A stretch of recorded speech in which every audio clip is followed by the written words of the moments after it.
اوپر آیت 27 میں یہ اشارہ گزر چکا ہے کہ اللہ تعالیٰ تو اس کتاب کے ذریعے سے پچھلے انبیاء و صالحین کے طریقوں کی طرف رہنمائی فرما رہا ہے، لیکن خواہشات نفس کے پیرو یہ کوشش کر رہے ہیں کہ تم راہ حق سے بالکل ہی دور ہٹ جاؤ۔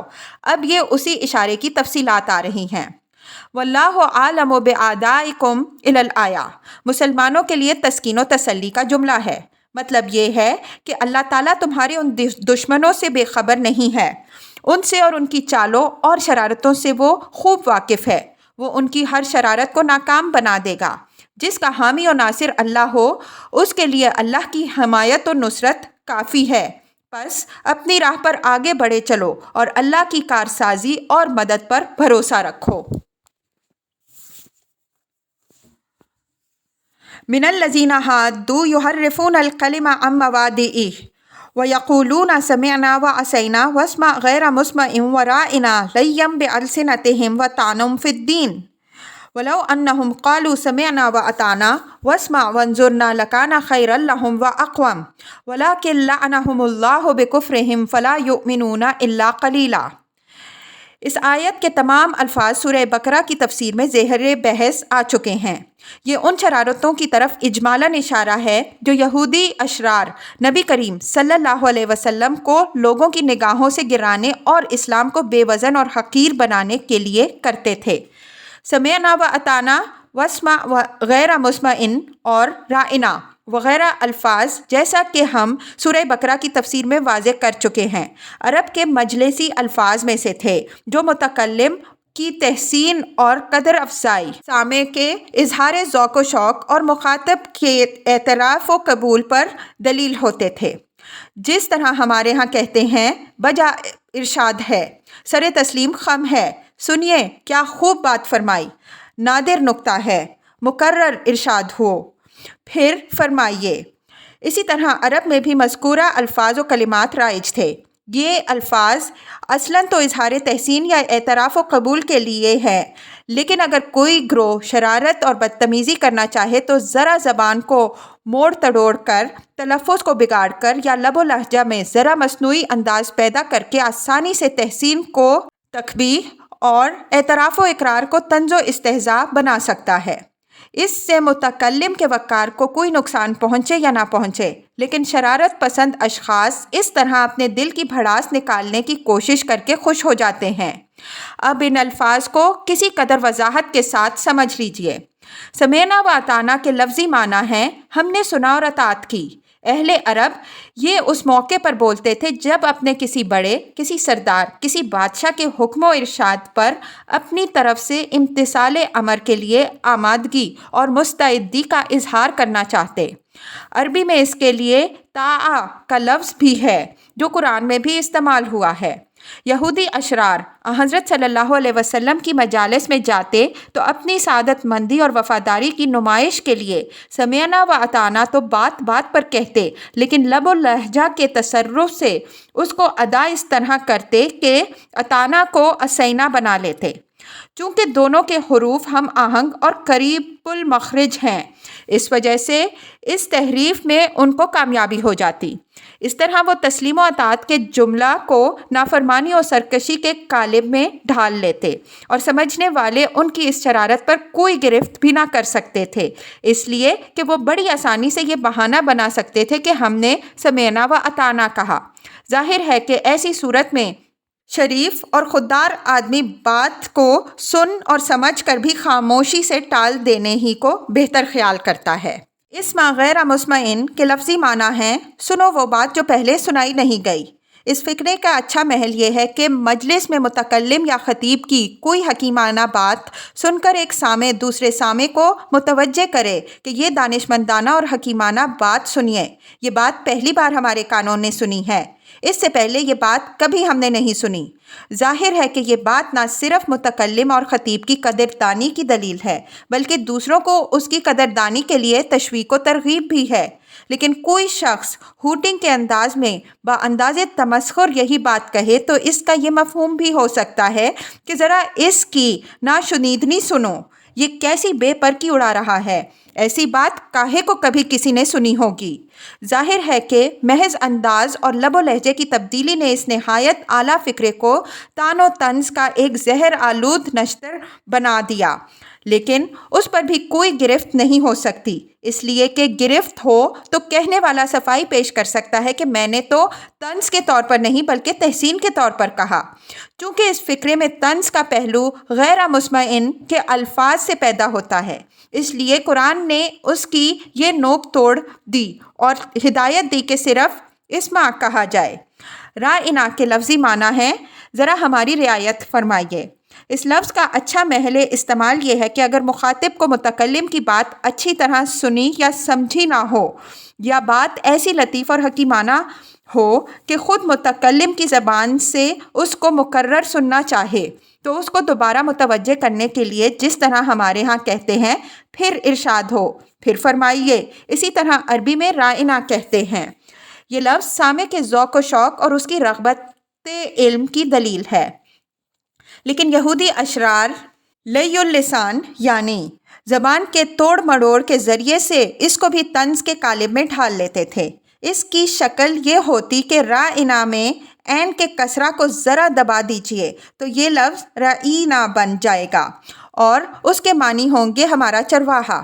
قرآن نے یہود کی اس شرارت کی وجہ سے اس لفظ کو سرے سے مسلمانوں کے مجلسی الفاظ سے خارج ہی کر دیا اور اس کی جگہ انظرنا کے استعمال کی ہدایت فرمائی، جس کے معنی ہیں ذرا ہمیں مہلت عنایت ہو، پھر ذرا توجہ فرمائیے، یعنی مفہوم کے لحاظ سے یہ ٹھیک ٹھیک رائنا کا قائم مقام ہے اور اس میں لہجے کے بگاڑ سے کسی بگاڑ کے پیدا کیے جانے کا کوئی موقع نہیں۔ آخر میں فرمایا کہ حامل کتاب گروہ ہو کر یہ جسارت اور بدتمیزی جو آخری پیغمبر صلی اللہ علیہ وسلم کے ساتھ یہ لوگ کر رہے ہیں، یہ یوں ہی نہیں ہے بلکہ یہ اللہ کی لعنت کا نتیجہ ہے جو ان کے کفر کے سبب سے ان پر ہوئی ہے۔ خدا نے ان کو اپنے دروازے سے دھتکار دیا ہے، اب مشکل ہی سے ان میں سے کچھ لوگوں کو ایمان کی دولت نصیب ہوگی۔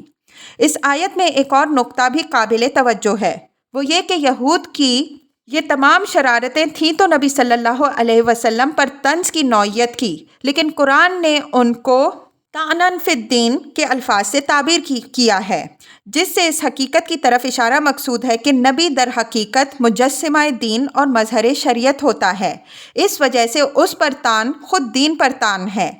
اس نقطے پر انشاءاللہ ہم سورہ حدید کی تفسیر میں بحث کریں گے۔ یا ایھا الذین اوتوا الکتاب آمنوا بما نزلنا مصدقا لما معکم من قبل ان نطمس وجوہا فنردها علی ادبارها او نلعنهم کما لعنا اصحاب السبت وکان امر اللہ مفعولا۔ طمس الشیء کے معنی ہے کسی شے کے آثار و علامات کو مٹا دینا۔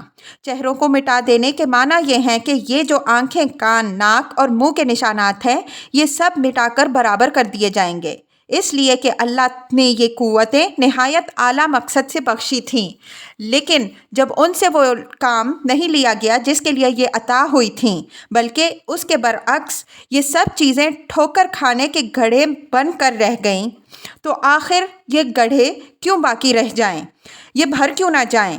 یہ ملحوظ رہے کہ سورہ بقرہ میں ان لوگوں کو صم بکم عمی کہا گیا ہے، مطلب یہ ہے کہ جب سب کچھ رکھتے ہوئے یہ گونگے بہرے اور اندھے بن چکے ہیں تو یہ اسی کے سزاوار ہیں کہ یہ نشانات ہی مٹا دیا جائیں۔ وجوہن کی تنکیر میں بھی بڑی بلاغت ہے، یہ تنکیر نفرت و کراہت کے اظہار کے لیے ہے۔ اوپر والی آیت میں ان پر لعنت کا ذکر ہو چکا ہے، اس تنکیر سے اس امر کا اظہار مقصود ہے کہ یہ ملعون چہرے اس درجے قابل نفرت ہے کہ متکلم تعین کے ساتھ ان کی طرف اشارہ کرنا بھی پسند نہیں کرتا، چنانچہ وجوہہم نہیں کہا بلکہ ان سے منہ پھیر کر وجوہن کہا۔ اس قسم کی تنکیر افلا یتدبرون القرآن ام علی قلوب اقفالھا، سورہ محمد صلی اللہ علیہ وسلم آیت 24 میں لفظ قلوب میں بھی ہے، اس کی بلاغت پر ہم اس کے محل میں انشاءاللہ بحث کریں گے۔ فنردھا علی ادبارھا، اسی اوپر والی بات کی تفصیل ہے، مطلب یہ ہے کہ جب ان کے چہرے اور گدی میں کوئی فرق ہی نہیں۔ جس طرح پیچھے کا حصہ سپاٹ ہے اسی طرح عملاً آگے کا حصہ بھی سپاٹ ہی ہے، تو یہ آگے کا حصہ بھی پیچھے ہی کی طرف کیوں نہ موڑ دیا جائے۔ اصحاب الصفت پر لعنت کی وجہ اور اس کے اثرات پر سورہ بقرہ کی آیات 65 تا 67 کے تحت مفصل بحث گزر چکی ہے۔ یہ آیت یہود کے لیے دعوت کی نہیں بلکہ تہدید و وعید کی آیت ہے۔ دعوت کا ذکر اس میں محض اتمام حجت کے طور پر ہوا ہے۔ مطلب یہ ہے کہ اب یہ آخری موقع ہے کہ تم سنبھلنا چاہو تو سنبھل جاؤ، یہ موقع نکل گیا تو پھر یہ کبھی میسر نہ آئے گا۔ بہتر ہے کہ اس کتاب پر ایمان لاؤ جو تمہاری اپنی کتاب کی پیشن گوئیوں کی تصدیق کرتی ہوئی اتری ہے، ورنہ یاد رکھو کہ اب تمہارے لیے وہ وقت آ پہنچا ہے کہ تمہارے چہرے بگاڑ دیے جائیں یا تمہارے اوپر بھی اسی طرح کی لعنت کر دی جائے جس طرح کی لعنت سبت والوں پر کر دی گئی تھی کہ وہ ذلیل بندر ہو کر رہ گئے۔ رحمت کی طرح لعنت اور نقمت کے بھی مختلف مدارج ہوتے ہیں۔ یہاں ان کو جس درجے کی لعنت کی دھمکی دی گئی ہے وہ لعنت وہ ہے جس کے فی الواقع وہ اپنی شرارتوں کی وجہ سے مستحق بن چکے تھے۔ اگر اللہ تعالیٰ نے اس سے کم درجے کی لعنت ان پر کی تو یہ ان کو گویا تھوڑی سی مہلت دی گئی ہے، اور ہر مہلت جو کسی قوم کو ملتی ہے اگر وہ اس کی قدر نہیں کرتی تو یہ اس کے اخروی عذاب میں زیادتی کا باعث ہوتی ہے۔